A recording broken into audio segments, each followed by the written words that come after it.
Hari ini saya penuhi panggilan dari owner pemilik mobil Avanza 2012 1300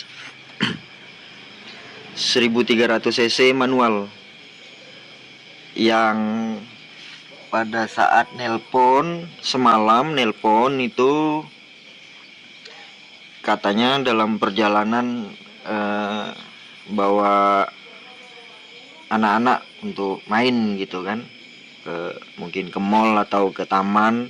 Dalam perjalanannya itu lampu indikator aki di speedometer itu nyala. Padahal kan sejatinya kan kalau kunci kontak on dia nyala, tapi kalau mesin sudah di starter dan mesin running itu lampunya harusnya mati, itu lampu indikator aki itu. Nah, si owner ini agak-agak cemas cemas dan nggak tahu ini kenapa nyala gitu kan.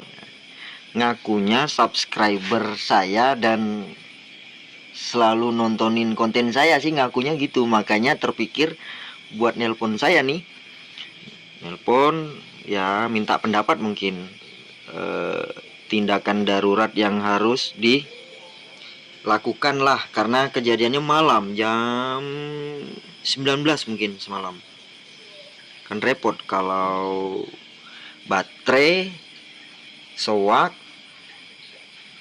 bisa didorong kalau mobil manual. Nah, ini perkaranya bukan baterai, tapi yang mengisi tegangan listrik ke baterai ini yang masalah.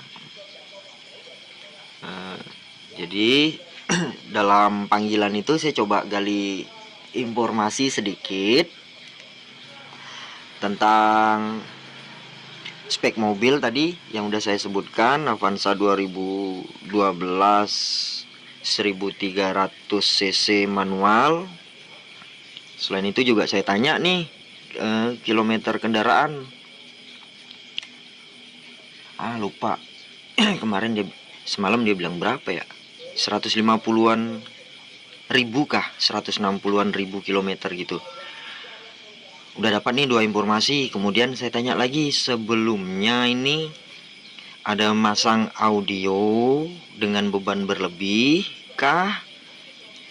Atau ada masang lampu-lampu dan aksesoris dengan beban berlebih kah? Atau pernah terjadi sesuatu hal teknis di luar dugaan kah? Dari si pemilik mobil bilang enggak. Ya udah, karena tadi balik lagi, karena memang keadaan darurat, saya minta ownernya ini nepi nyari parkiran aman. Kemudian mesinnya dibiarkan running. Saya minta bukan, bahasanya kurang elok kalau saya suruh. Saya minta cari besi seperti kunci roda gitu atau kayu buat ngegetok ini nih. Ngegetok bagian sini nih. Ini kan yang lebih tebel lah. Daging alternatornya itu kan tebel tuh. Nah, itu. Nah, ini daging ini kan agak tebel nih kan. Kalau digetok sedikit, getok softly, pakai kunci roda ke atau besi apa ke, softly sambil mesin running. Kalau belum pernah kejadian sebelumnya indikator aki nyala, belum pernah, biasanya tertolong digetok bagian situ. Karena waktu di pembicaraan itu katanya panbelnya aman. Owner udah ngecek sendiri, panbelnya ndak putus. Ndak putus berarti ya udahlah, darurat nih, getok deh. Setelah digetok, padam, mati itu lampu indikator aki.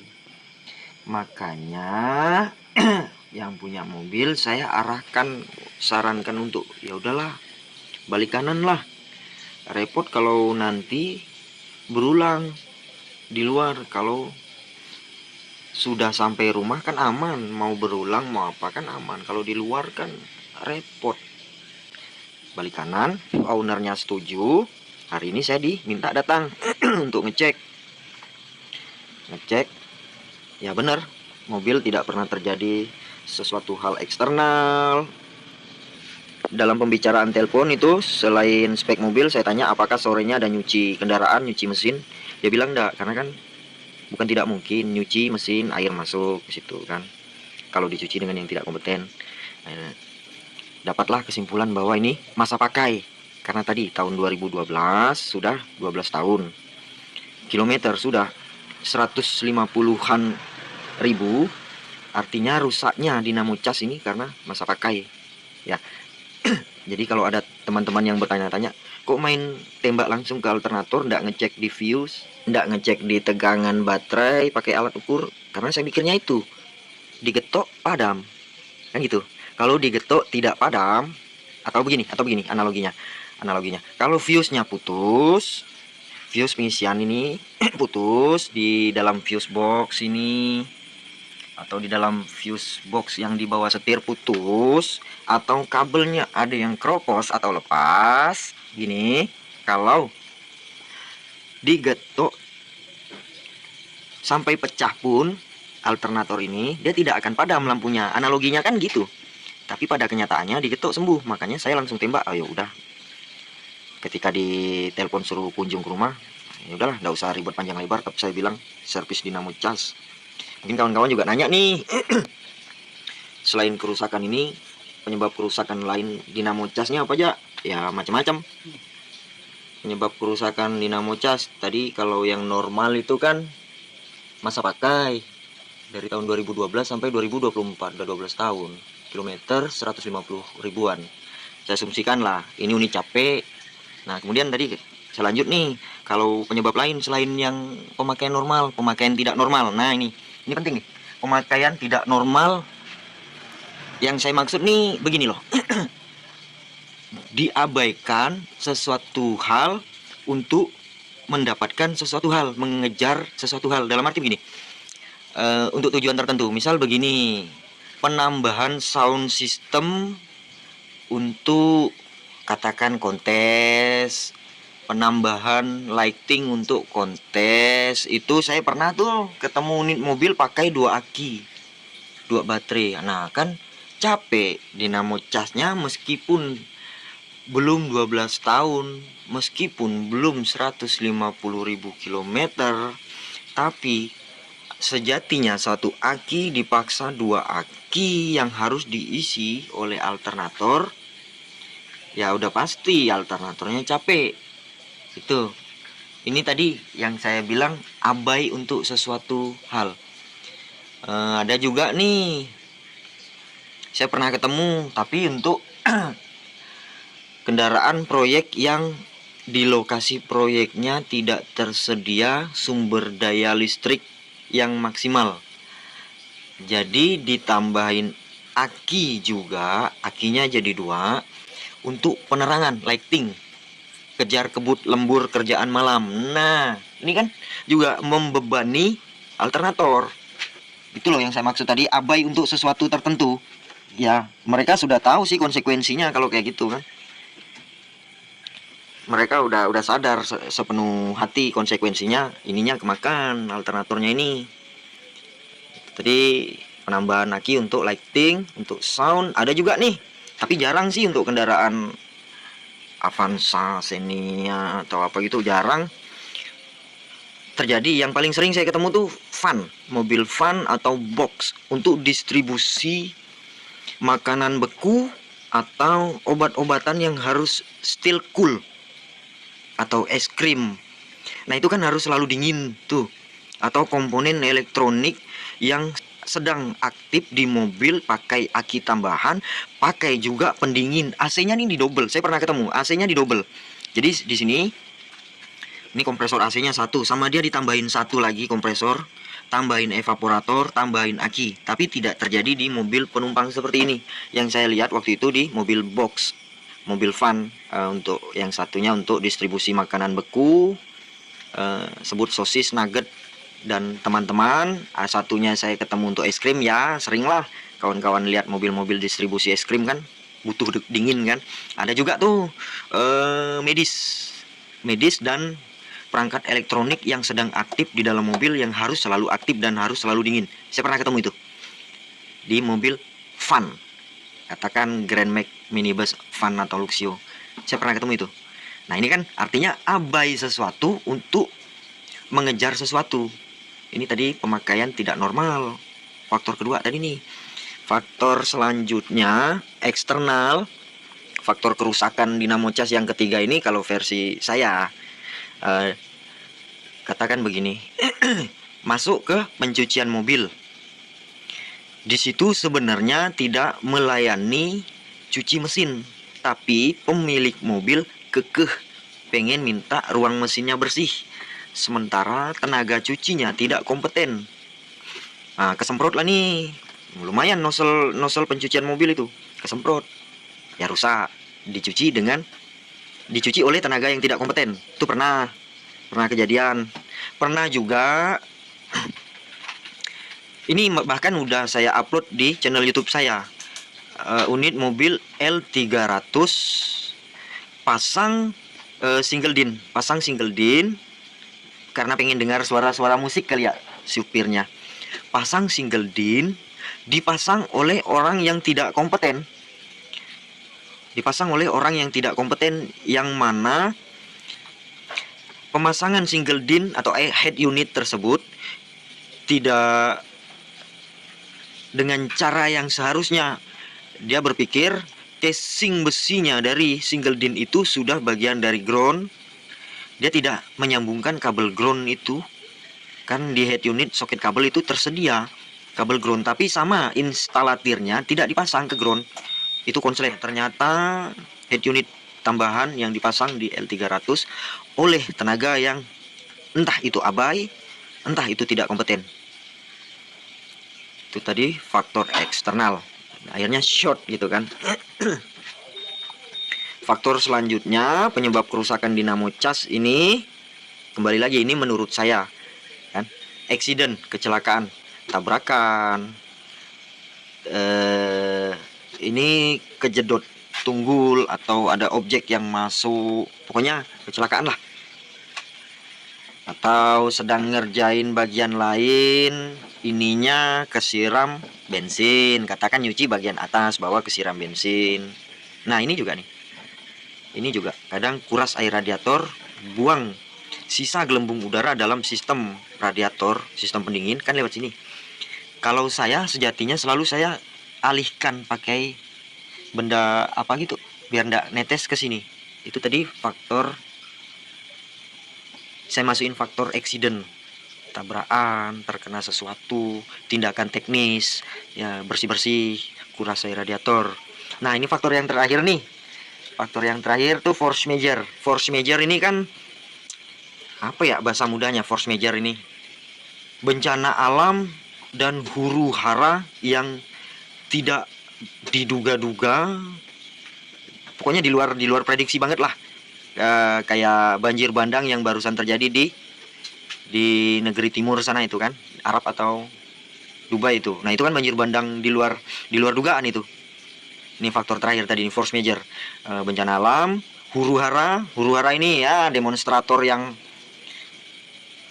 norak, ngancur-ngancurin kendaraan. Nah itu kan bagian dari force major. Faktor rusaknya dinamo cas. Yang kelima tadi, yang terakhir force major. Ini versi saya. Pandangan ini tidak bersifat final, tidak bersifat mengikat, karena ini berdasarkan pengalaman doang, persepsi saya. Kalau kawan-kawan punya pengalaman lain, ceritakan di kolom komentar. Lumayan buat wawasan saya dan kawan-kawan yang lain untuk jadikan bahan referensi menganalisa faktor kerusakan dari dinamo cas ini ya. Oke, jangan lupa subscribe, like, dan share. Selanjutnya saya mau lanjut bongkar nih, mau diantar ke tukang servis karena saya ndak kompeten mau servis dinamo cas ini.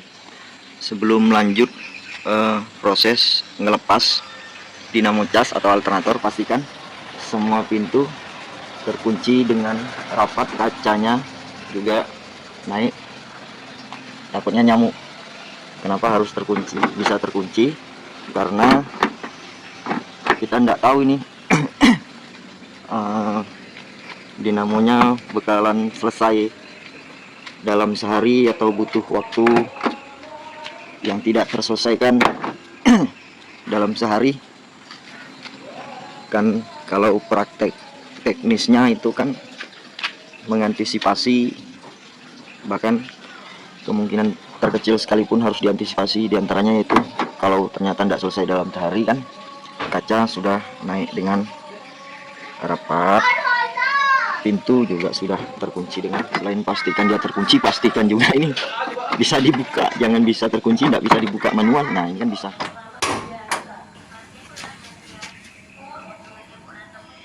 Hal pertama yang dilakukan sebelum lanjut ngelepas alternator itu yang mau diservis, ini yang paling penting, yang menjadi catatan dan selalu saya garis bawahi,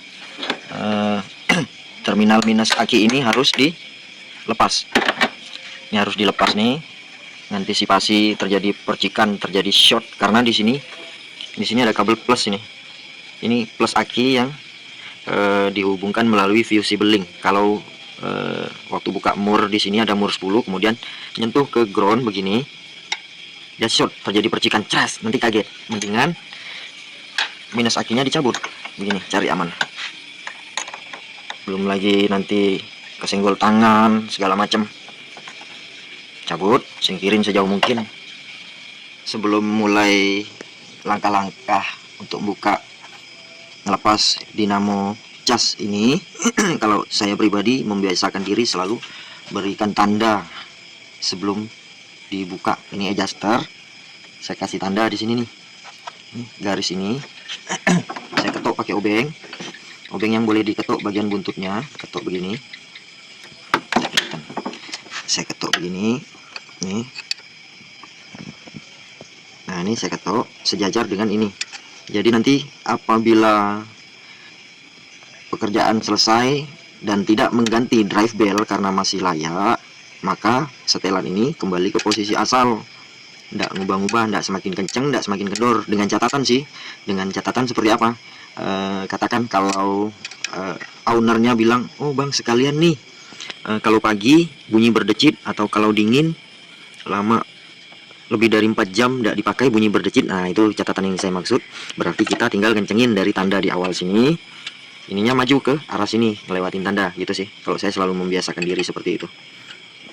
Ya, tinggal lanjut buka baut-bautnya, soket-soketnya kan. Langkah berikutnya adalah buka terminal outputnya alternator yang ke plus aki melalui fusible link. Itu murnya, nutnya ukuran 10. Nih, kuncinya 10 mm.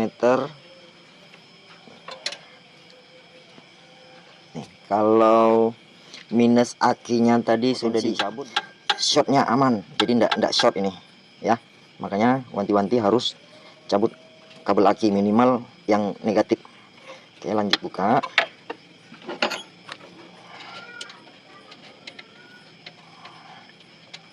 Setelah buka kayak gini, meskipun sudah cabut aki, untuk mengantisipasi kemungkinan, katakan owner mobil perlu ngambil CD atau apa yang harus pasang aki, dia kan tidak paham bahwa kita ini nyabut kabel ini nih. Untuk mengantisipasinya, kita tutup lagi nih yok nih. Jadi meskipun dia tersentuh ke ground nanti aman ya. Jangan lupa nih, namanya mengantisipasi kan, tidak tahu kebutuhan pemilik mobil kan, atau sekedar harus geser mobil sedikit, nyalakan, tidak tahu lah pokoknya kemungkinan terburuk. Selanjutnya tinggal cabut soket ini, soket alternator. Ini lidah, di sini ada lidah nih, kalau kita tekan dia naik tuh lidahnya, kelihatan. Tekan. Nah itu lidahnya itu ini. Nah kalau ini kita pencet pakai jempol, nah ini tuh naik lidahnya, baru dicabut. ada beberapa yang udah bertahun-tahun tidak pernah dilepas, susah nih. Caranya itu setelah dipencet, dorong dulu ke depan, baru tarik lagi ke belakang begini. Nah, kan jadi mudah kan. Kadang ada mobil yang udah bertahun-tahun tidak pernah ngalami trouble tuh, saya yakin pasti susah nyabutnya ini. Ini kunci yang dipakai buat ngendorin baut 14 di bawah, buat buka baut 14 di bawah. Kalau saya pakai kunci sok, mata sok ukuran 14 mili dengan gagang L begini. Karena kecenderungan kalau yang pakai ratchet mepet ke puli, susah gerak. Kalau pakai ring atau ring pas 14 juga sama, mepet ke puli, susah gerak. Jadi lebih enak yang pakai gagang L. Kalaupun pakai ratchet atau yang sliding, kalau bisa pakai sambungan tanggung, kan ada tuh sambungan sok yang tanggung cuman 5 cm. Ini kebetulan saya punya yang gagang L kayak begini. Nah, untuk ngendorin ininya kawan-kawan cukup putar baut adjusternya ini, lawan arah jarum jam gini, dia udah ngendor tuh. Putar sampai dapat kendor, baru bisa dibuka ini drive belnya ini. Tuh tinggal putar ke sini, udah ngendor ini. Nah, langkah selanjutnya adalah tinggal buka drive bell ini, fan bell atau kawan-kawan biasa bilang V-bell gitu, kalau saya bilangnya drive bell. Ini tinggal dibuka. Nanti waktu dibuka, setelah dibuka jangan lupa diperiksa sekalian, barangkali retak atau sobek nih. Ini ketika saya tekuk begini, nah itu tidak retak, tidak pecah, berarti